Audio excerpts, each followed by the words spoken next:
লাশের সাথে, প্রতিটি মৃত্যুর সাথে, প্রতিটি লাশের সাথে বিনামূল্যে দিয়েছি একটি করে গোলাপ। পরিহাসের বিষয় হলো সেই গোলাপের রংটি লাল, তোমার শিশুর হাসির মতো, তোমার শরীরে বয়ে চলা রক্তের মতো, তোমার প্রেমিকার কপালে টিপের মতো।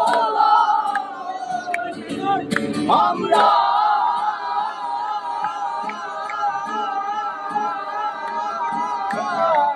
মৃত্যু উৎপাদন